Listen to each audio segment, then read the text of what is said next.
was fired without warning, just because he was different. The boss had no idea that this black employee was actually a secret evaluator sent by the board of directors. What happens next will shock even the most experienced. But let's go back to the beginning. Grant & Co. was the epitome of corporate culture. Gleaming glass partitions, the soft hum of keyboards, and the muffled voices of negotiations behind conference room doors. During the morning rush, employees in business attire hurried to their desks, checking emails and preparing for another day. In the midst of this organized yet slightly chaotic atmosphere, no one paid much attention to the new employee who walked through the front doors. David Bryant, a tall black man in a sharp yet understated gray suit, confidently approached the reception desk. His movements were measured, yet his eyes radiated attentiveness and calculation. He knew that every second of his presence here mattered. "Good morning," he said politely, giving a slight nod to the receptionist. Her name tag read, Emma. "I'm David Bryant. I've been assigned to the marketing department." Emma glanced at him briefly, and although her smile remained professional, a flicker of doubt flashed in her eyes, subtle but noticeable enough for David to catch. She quickly typed his name into the system and handed him a temporary badge. "Welcome to the company, Mr. Bryant. Marketing is on the 6th floor. The elevators are down the hall," she said. Her tone remained professional, but there was a hint of surprise. She clearly hadn't expected someone like him to show up. "Thank you," David replied with a faint smile, making his way toward the elevators. As he ascended to the 6th floor, he observed his surroundings carefully. Corporate slogans about equality, diversity, and inclusion adorned the walls. It all looked impressive, but David knew firsthand that reality often didn't match the advertising. That was exactly why he was here. When the elevator doors opened, he was greeted by the bustling chaos of the marketing department. Phones were ringing, employees exchanged quick remarks, and large screens displayed charts and presentation slides. Within seconds, a tall man with a cold stare and a rigid posture approached him. This was Thomas Wells, the head of the marketing department, a man in his mid-40s with short blonde hair and an intense gaze that quickly swept over David from head to toe. "You're late," he said curtly, skipping any formal introductions. David glanced at his watch. It was precisely 8:55, 5 minutes early. "Apologies, sir. I was at the reception," David responded calmly, meeting Thomas's gaze. Thomas squinted as if expecting some sort of excuse. "Listen, newbie," he said, crossing his arms over his chest. "We only keep the best of the best here. If you're not ready to give 110%, you might as well pack your things and leave now. I'm not here to babysit you." The office fell silent for a moment. A few employees cast side glances at the scene, and one of them even subtly shook his head as if to say, "Here he goes again." But no one dared to intervene. This was a test, and David knew it. "I'm here to work," he replied in an even tone, not letting emotions get the better of him. Thomas scoffed, spun on his heel, and strode deeper into the department. "Your desk is over there. Start reviewing client reports. We don't have time for long introductions," he said over his shoulder. David walked to his assigned desk and carefully arranged the papers already waiting for him. Client reports, project drafts, and a thin layer of dust on the keyboard. It was clear the space had been prepared hastily. A senior secretary, an older white woman, glanced at him briefly, shrugged, and went back to work.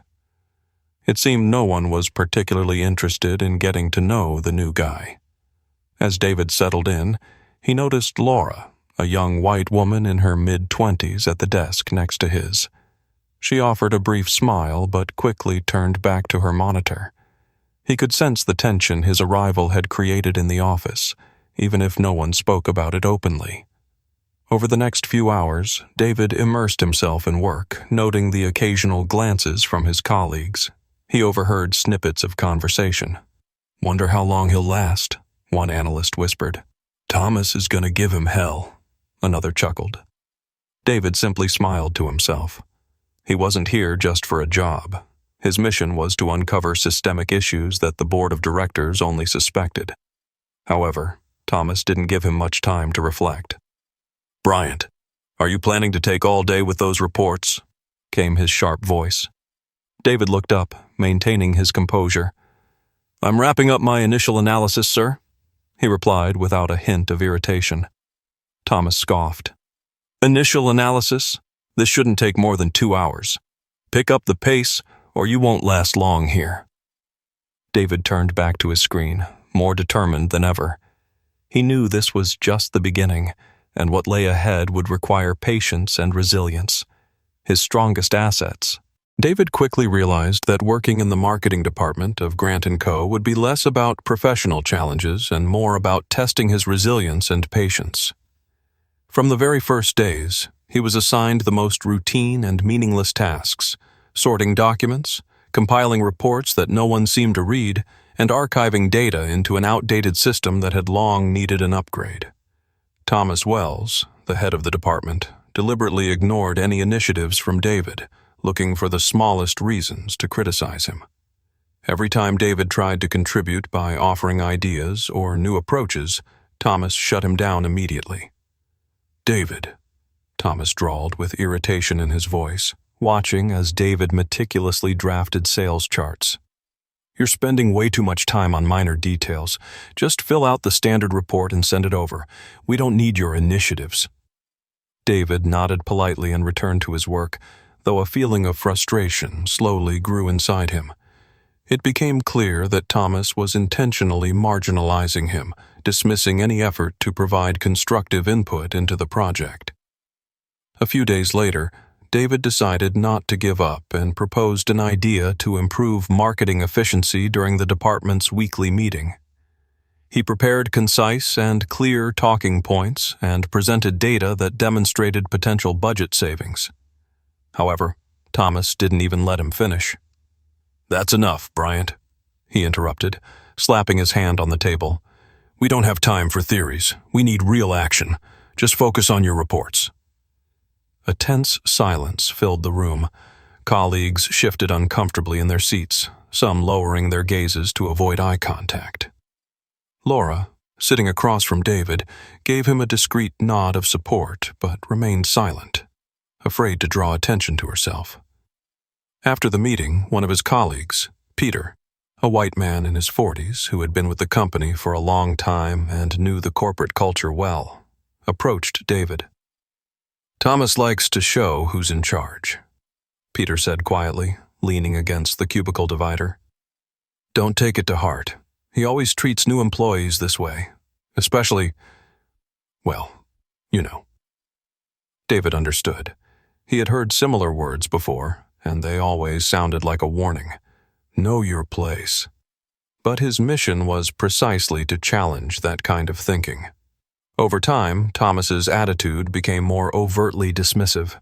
He started assigning David tasks that were clearly below his qualifications, scanning documents, sorting files, and working with an outdated database that no one in the department had used for years. "Bryant," Thomas's voice rang out one day. "Get me some coffee since you're not doing anything useful anyway." Several employees suppressed chuckles, watching as David calmly got up from his desk, maintaining his composure. He knew that showing any sign of irritation would only make things worse. Offering a barely noticeable smile, he replied, "Of course, sir, with or without sugar." Thomas scoffed and waved him away, while David walked over to the coffee machine, feeling the eyes of his colleagues on him. In this office, there were two types of people: those who silently accepted what was happening, and those who waited for the right moment to make a change. David had already decided which group he belonged to. Despite all the humiliation, David continued to work diligently. He carefully studied the workflow, identified weak spots, and quietly helped his colleagues optimize their tasks. Some employees began to notice his dedication and approach to work. During breaks, Laura would often come up to him. "You're handling all this really well," she said one day, handing him a cup of tea. Not everyone would put up with Thomas's behavior. "Thank you, Laura," David replied with a smile, accepting the drink. "But I'm not here to give up." Deep down, he knew that his patience would soon pay off. However, the tension kept building. One day, during a project discussion, Thomas found yet another reason to undermine David. "Why is this report still not done?" he demanded angrily, tossing a folder onto David's desk. "Or do you think everyone here should work at your pace?" David met his gaze calmly and replied, "The report will be ready by the end of the day, as scheduled, sir." "I want it in an hour," Thomas snapped, ignoring David's explanation. "No excuses." The team watched the exchange, and though sympathy was evident on their faces, no one dared to speak up. Everything was going according to Thomas's usual playbook, creating an atmosphere of fear and submission. But one day, something happened that Thomas did not expect. During a meeting with senior company management, a new agenda item appeared: internal corporate ethics audits. David noticed how Thomas's expression shifted for a split second when one of the executives glanced briefly in his direction. After the meeting, Thomas called David into his office, his tone harsher than usual. "I see you're trying to be smarter than you really are," he said, staring intently at David. "This isn't the place for initiatives, got it? Stay out of upper management's way and just do your job, understand?" "I understand, sir," David replied evenly, hiding a small smile. He knew that things were about to change soon. Every day in this company tested his patience, but David continued to observe, analyze, and gather facts. He knew that the truth would come out, and all he had to do was wait for the right moment. The pressure from Thomas reached its peak on one particularly tense day. The marketing department was preparing for an important meeting with a potential client, and, as usual, David was loaded with secondary tasks that had nothing to do with his professional skills. Thomas took obvious pleasure in keeping him on the sidelines, assigning him meaningless work and ignoring David's attempts to contribute. But everything changed the moment David proposed an improvement to a key project. "If we adjust the advertising strategy using behavioral audience analysis, we can cut costs by 15%, he suggested during the morning meeting. Thomas scowled, clearly irritated that the new guy was once again trying to attract attention. "Oh, Bryant, have you finished sorting paper reports already? Or did you suddenly find free time for strategic advice?" he sneered, glancing around the room, expecting his colleagues to laugh along. There were a few awkward chuckles, but Laura cast a sympathetic glance at David. She knew how much effort he had put into analyzing the data and how valid his ideas were, but like many others, she didn't have the courage to openly support him. "I just thought it might benefit the company," David replied calmly, looking Thomas straight in the eye. "Leave the thinking to those who actually know what they're doing," Thomas snapped. "Your job is to follow orders, not lecture professionals." At that moment, the senior project manager walked into the room, gathering updates for the upcoming client presentation. Casually, he asked, "Thomas, how's the data analysis coming along? Are we ready for the meeting?" Thomas froze, his usual smugness momentarily disappearing. He hadn't expected to be put on the spot in front of the entire team. David noticed his hesitation and seized the opportunity. "The analysis is already complete. I've prepared an optimized strategy and identified potential risks," David said confidently, turning to the manager. A heavy silence filled the room. Thomas's face turned red. "You had no right to work on this," he barked. "This isn't your responsibility." The manager gave them both an evaluating look and asked, "David, can you show me your findings?" David opened his tablet and displayed the presentation. He confidently presented key points, highlighting ways to optimize the advertising budget and increase audience reach. A few colleagues nodded in approval, while the senior manager listened intently. "This is really valuable data," he admitted. "Thomas, why haven't we reviewed this sooner?"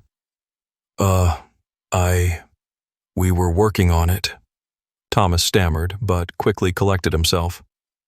These numbers aren't final. Bryant overstepped his boundaries. David said nothing, but he could see the interest and respect growing among his colleagues. It was the first tangible moment when he felt his efforts were making an impact. However, Thomas was clearly not pleased. Later that day, he summoned David to his office. "Listen, Bryant," he said with a forced smile, leaning against his desk. "You obviously don't understand how things work here. We're a team, and if someone tries to stand out, it hurts everyone." David could see that Thomas was deliberately avoiding the real issue, trying to turn everything into a personal conflict. Maintaining a neutral expression, David simply nodded. "I'm not trying to stand out, sir," he responded calmly. "I just want to do my job to the best of my ability." Thomas smirked and pulled some papers from his desk drawer. "Look, you don't belong here. You don't fit into our corporate culture," he said, sliding an official termination letter toward David. "Today is your last day." David examined the document carefully, then looked up at Thomas. He knew this moment was inevitable. But instead of showing fear or disappointment, he simply smiled and neatly folded the papers. "Are you sure about this decision, Mr. Wells?" he asked in an even tone. "Absolutely," Thomas replied, convinced of his authority. "I suggest you pack your things quickly." David stood up, straightened his shoulders, and looked at Thomas with such confidence that, for a brief moment, Thomas hesitated. "Thank you for your feedback, Thomas. I believe we'll be seeing each other again soon," David said, heading toward the door. As he walked through the office, his colleagues looked at him with sympathy, but no one dared to say anything. Only Laura approached him and quietly asked, "What happened?" "It looks like Thomas made his decision," David said with a slight smile. Laura frowned. "He fired you?" "You could say that," David replied calmly. "But don't worry, Laura. This is just the beginning." A few hours later, the department received a call from the board of directors' secretary. Thomas's face turned as pale as paper when he was informed that the CEO wanted to see him immediately. He tried to explain, but the voice on the other end was firm. "Report to the conference room immediately, Mr. Wells. This concerns the incident with Mr. Bryant." When Thomas entered the conference room, he was met with an unpleasant surprise. At the head of the table sat the chairman of the board, and right next to him, David, no longer wearing his understated suit, but dressed sharply in professional business attire, with a serious expression. "Have a seat, Thomas," the chairman said in a cold voice. "We need to discuss your recent decision, which appears to be in direct violation of our company's core values." Thomas froze, realizing that the situation was spiraling out of his control. David folded his hands in front of him and, looking his former boss directly in the eye, said, "Now let's talk about what corporate culture really means." Thomas Wells entered the spacious conference room with trembling hands and a strained smile he struggled to maintain. The atmosphere inside was oppressive. Seated around the long table were the company's key figures, the CEO, the chairman of the board, and several top executives. But what struck Thomas the most was the presence of David Bryant, sitting directly across from him, confidently resting his hands on the table. This time, David was wearing an expensive suit, and his eyes radiated unwavering determination. "Take a seat, Mr. Wells," the chairman said in a calm but cold tone. Thomas awkwardly lowered himself into a chair, nervously scanning the room for any signs of support, but found none. The sweat on his forehead betrayed his internal panic, even though he was desperately trying to maintain his composure. "We've received some alarming reports about your leadership in the marketing department," the chairman continued, flipping through the documents in front of him. "Reports that fundamentally contradict our company's values." Thomas cleared his throat, attempting to regain control of the situation. "Gentlemen, I'm sure this is just a misunderstanding. Perhaps new employees don't fully understand the company's processes." The CEO interrupted him with a stern look. "Enough, Thomas. Let Mr. Bryant explain." David leaned forward slightly, his voice steady and firm. "Thank you, sir. As you already know, I was placed within the company as a secret evaluator on behalf of the board of directors.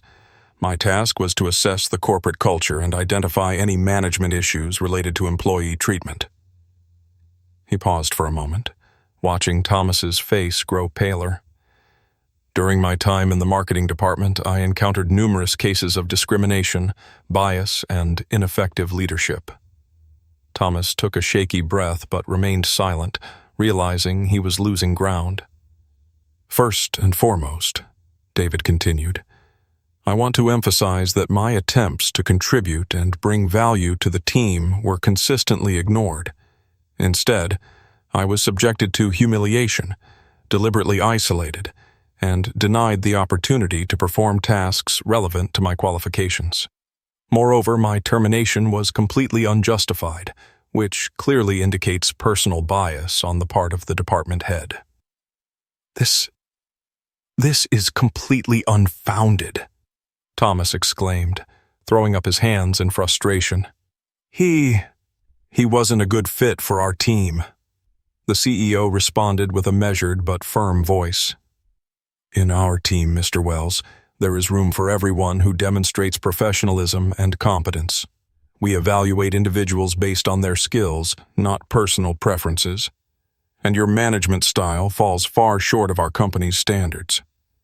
The chairman flipped through a few more pages of the report before looking directly at Thomas.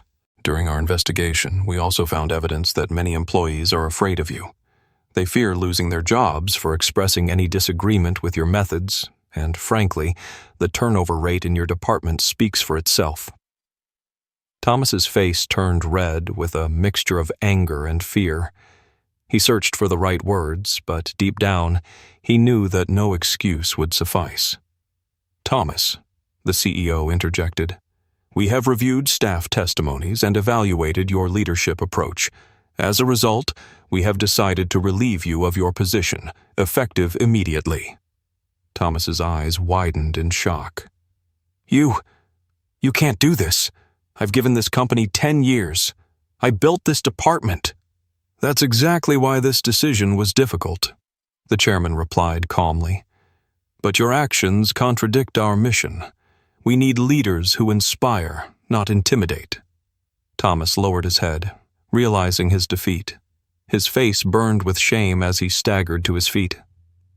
"Security will escort you to your office to collect your personal belongings," the CEO added. "You have 30 minutes. As the door closed behind Thomas, an uneasy silence filled the conference room. David took a deep breath, his eyes shifting toward the executives. "Mr. Bryant," the chairman finally said, "we greatly appreciate the work you've done. We recognize that our company is in urgent need of reform. Your evaluation will serve as the foundation for those changes." The CEO offered a small, approving smile. "We would like to offer you a permanent position with the company as Senior Corporate Culture Consultant." David gave a reserved smile. "Thank you, sir. It's an honor, but for now I'd prefer to complete my mission, ensuring that change actually takes place." The CEO nodded in agreement. "We will work together to make this company better." David stood up and shook hands with each executive. As he exited the conference room, he felt a sense of triumph. In the hallway, he was met by Laura, her face filled with concern. "Well?" she asked anxiously. "Everything's fine," David said with a reassuring smile. "Now we have a chance to do things right." Laura let out a relieved sigh. "You really made a difference here, David." He nodded and replied, "Change always starts with a single step. The key is not to be afraid to take it." Over the next few weeks, the company began implementing real changes. New employee support programs were introduced, diversity training sessions were conducted, and outdated hiring practices were revised. Slowly but surely, the toxic atmosphere began to dissipate. And as for Thomas, he vanished from the corporate world, becoming a reminder that arrogance and bias never go unpunished. Meanwhile, David continued his work, helping other companies identify and eliminate discrimination and toxic cultures. And at every new assignment, he always began with the same words: "I'm here to help you see the truth."